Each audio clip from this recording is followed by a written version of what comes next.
People will ask me all the time, they're just getting started, they want to learn programming, they want to build apps, they want to build software, and they always ask me, where should I start?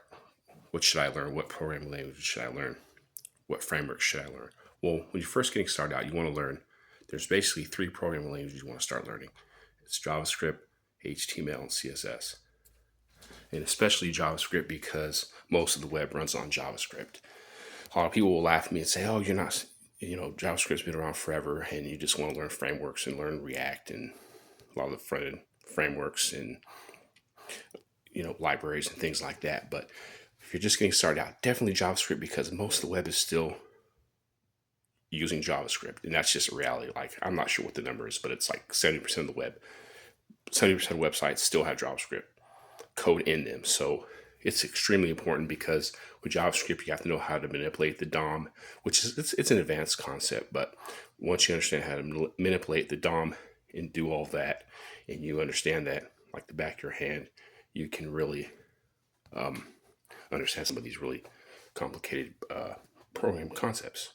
And it's really that simple. So get those three down: HTML, CSS, JavaScript, especially JavaScript, which is a little harder than HTML. HTML, you can learn pretty quickly. CSS, one of those languages that it's still important to learn, definitely. And it takes a while to actually really get really good at CSS. But HTML is pretty simple, and you can learn that probably in a couple days. But JavaScript is the main one. And then, of course, if you want to be a full stack developer, you can do that, which is understanding the front end, the back end, understanding APIs and stuff like that. So there's a lot to it, but really it's not, you don't want to go down what they call the programming tutorial rabbit hole, and you're just constantly just going through tutorials and stuff like that, and you're not actually sitting down in front of the computer and actually banging out code and practicing, because it takes a while. You got to have the right software, the right IDE installed. There's all sorts of IDEs out there on the market. I like Visual Studio Code. It's free, but you got to learn how to use that as well. So there's a lot of different concepts involved and just a lot of stuff to learn. But really, you got to just get in front of the computer and start banging away. And if you're just getting started out, obviously you learn the basics, but it's trial and error. You're going to make mistakes when you're first getting started out, even if you really think you're well versed in a lot of these different languages. There's a learning curve involved if this is something new to you and this is something you haven't done before. So yes, definitely JavaScript. And then after that, once you master those three programming languages, then go and learn different frameworks and libraries like React, Vue, Next.js. There's a lot that goes into a lot of this stuff. Understanding Axios, understanding APIs, how to write APIs, how to communicate with APIs. So there's a lot that goes into, this whole thing, especially if you want to be a full stack developer. And people will laugh at you and be like, well, a full stack developer is somebody that is not a master at, the front end or the back end. They'll say if you're a full stack developer, then you've never mastered anything. You're just, you're pretty good at the front end, pretty good at the back end, and that's it. But you're not an expert, you're not a master, because you're a full stack developer, which is not the freaking truth. You need to understand full stack, the back end, the front end, understand how APIs work, how the front end communicates with APIs, so on and so forth.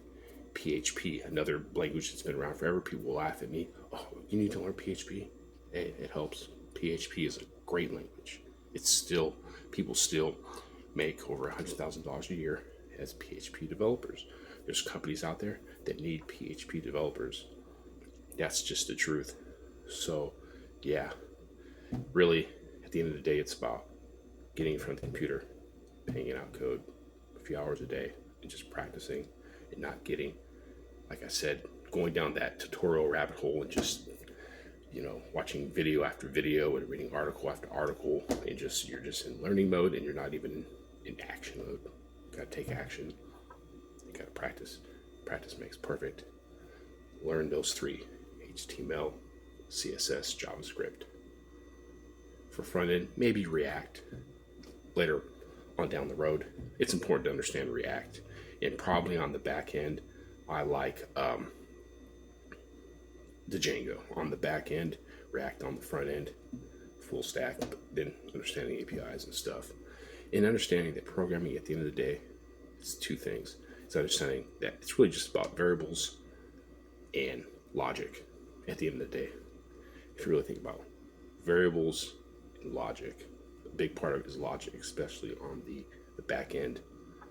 Back end's going to be, there's more of a learning curve to really be a master with the back end. The front end, still not easy, but understanding server-side logic, the back end, extremely important. So hope you like my video.